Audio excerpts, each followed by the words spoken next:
नमस्कार मित्रांनो, ठरलं तर मग या मालिकेत आपल्याला जबर असा ट्विस्ट पाहायला मिळणार आहे. तर मित्रांनो, प्रियाचा असा काही पर्दाफाश झालाय. इकडे प्रियाने महिपतची ते ज्यूस मागितले, तेव्हा नागराजने तिला ज्यूस दिलेलं नसून तिला दिलेली असती ती दारू. प्रियाला ती दारू तेव्हा चढत नाही. जेव्हा ती घरी येते त्यावेळेला दारूच्या नशेमध्ये ती असं काही बरळते की या सगळ्यामध्ये अश्विनला खूप मोठा धक्का बसतो आणि सगळ्या सत्याचा उलगडा होतो.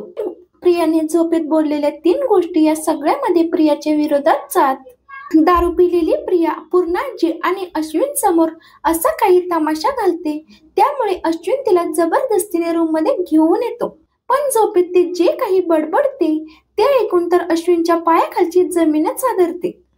झोपेत प्रियाने काय सांगितलंय आणि त्याच्या पुराव्यासकट अश्विन समोर काय सत्य आलंय हे सगळं काही आपण जाणून घेऊया. व्हिडिओ हा खूपच इंटरेस्टिंग होणार आहे, त्यामुळे शेवटपर्यंत पहा. अजिबात मध्ये स्किप करू नका आणि चॅनलवर नवीन असाल तर चॅनलला नक्की सबस्क्राईब करा. तर मित्रांनो, घडतं असं, प्रिया महिपतच्या घरून लगेच सुभेदारांच्या घरी येते आणि तिला दारू खूप चढलेली असते. प्रिया दारातच अश्विनला आवाज देते आणि म्हणते, ए अश्विन, तुला काय वाटतंय, मी तुझ्यावर प्रेम करते का? अरे अजिबात नाही.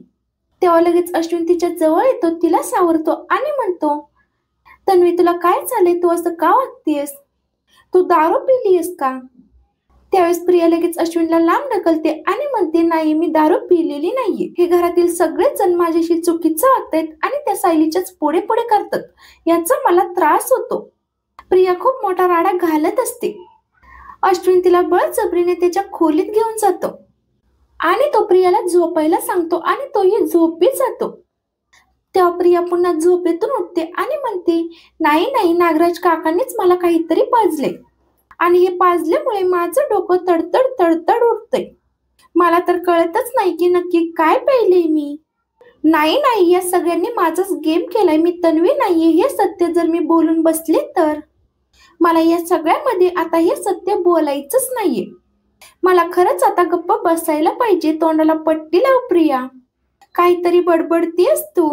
तेव्हा आता प्रिया मी तन्वी नाहीये, सायली तन्वी आहे असं काहीतरी बडबडायला लागते. तेव्हा अश्विन उठून बघतो आणि म्हणतो, काय चाललंय हिच? ही काहीतरी वेगळंच बडबडतीये का?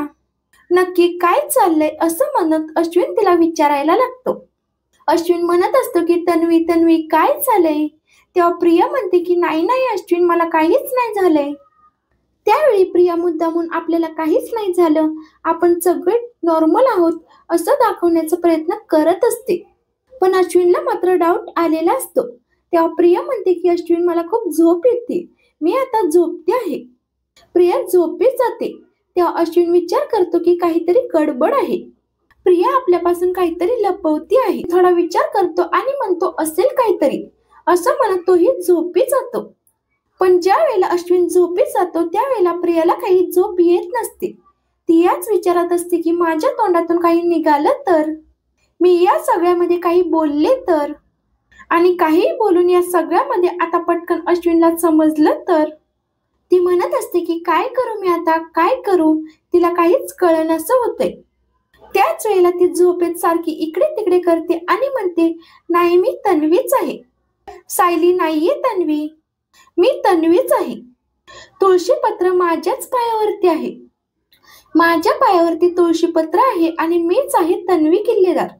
प्रिया सतत अशीच बडबडत राहते, त्यामुळे अश्विनला जाग येते. त्या अश्विन म्हणतो की काय चाललंय नक्की तन्वीचं, असा विचार करत तो इकडे तिकडे पाहू लागतो.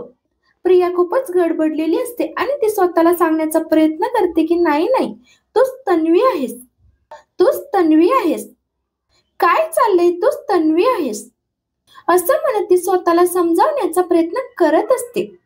तर दुसरीकडे कल्पना आणि प्रतिमा विचार करत म्हणतात, काय चाललंय हे सगळं? या दोघांच्या रूम मधून कसले तरी आवाज येत आहेत.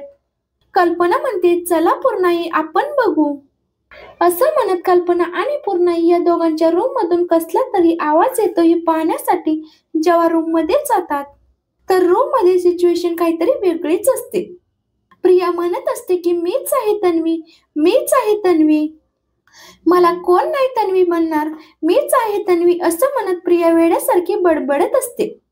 मीच तन्वी, मीच तन्वी आणि हे सगळं काही बोलत असताना ती आता वेड्यासारखीच करत असते. तेव्हा लगेच अश्विन तिच्यावर चिडतो आणि म्हणतो, प्रिया तू दारू प्यायलीस आणि त्यासाठीच तू बाहेर गेली होतीस का? त्यावर लगेच प्रिया म्हणते की अश्विन मी दारू प्यायला नव्हते गेली. मी खरं तर महिपतला सांगितलं होतं की मला ज्यूस दे. महिपतने मला बहुतेक दारू दिली असेल. त्यावर लगेच अश्विन म्हणतो की काय बडबडतीयस तू? तू महिपतकडे का गेली होतीस? तन्वी काय चाललंय तुझं? तोपर्यंत पूर्णाची आणि कल्पना दाराबाहेर येऊन हे सगळं काही ऐकत असतात. तेव्हा लगेच अश्विन चिडूनच म्हणतो, सांग तन्वी तू महिपतकडे का गेलेलीस? त्यावरती लगेच प्रिया सांगते की सेलिब्रेट करायला.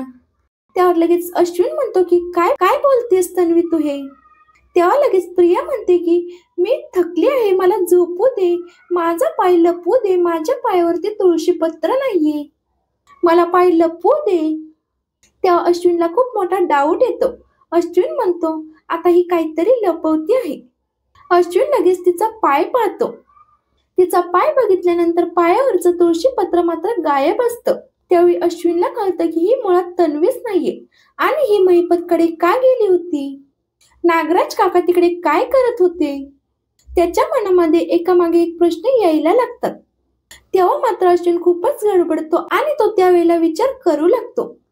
त्याच वेळेला बाहेर उभ्या असलेल्या पूर्णाची आणि कल्पना आतमध्ये येतात आणि त्यांना प्रियाच्या पायावरती तुळशीपत्र नाहीये हे दिसतं आणि ही खरंच तन्वी नाहीये आणि सारखं सारखं ती जे काही बोलत असते, मी तन्वी आहे, मी तन्वी आहे. त्यामुळे या तिघांना आता पूर्णपणे तिच्यावरती डाऊट येतो आणि या सगळ्यामध्ये ती तन्वी नाहीये हे सत्य समोर येतं. तेव्हा कल्पनाला खूप मोठा धक्का बसतो आणि कल्पना म्हणते, काय रे अश्विन, हे सगळं काय आहे? त्यावर अश्विन म्हणतो की मम्मा मला पण नाही माहिती. ती म्हणत होती महिपत शिकरेकडे गेली होती. महिपत शिकरेकडे जाऊन आता ती काय करत होती, ती कशासाठी गेली होती, मला खरंच काही कळत नाहीये. हे सगळं काही सत्य कळल्यानंतर सगळ्यांनाच खूप मोठा धक्का बसतो आणि प्रिया ही तन्वी नसल्याचं सत्य समोर येतं. तर मित्रांनो, तुम्हाला हा मालिकेत आलेला ट्विस्ट कसा वाटला कमेंट करून नक्की कळवा. धन्यवाद. व्हिडिओ शेवटपर्यंत पाहिल्याबद्दल तुमचे धन्यवाद.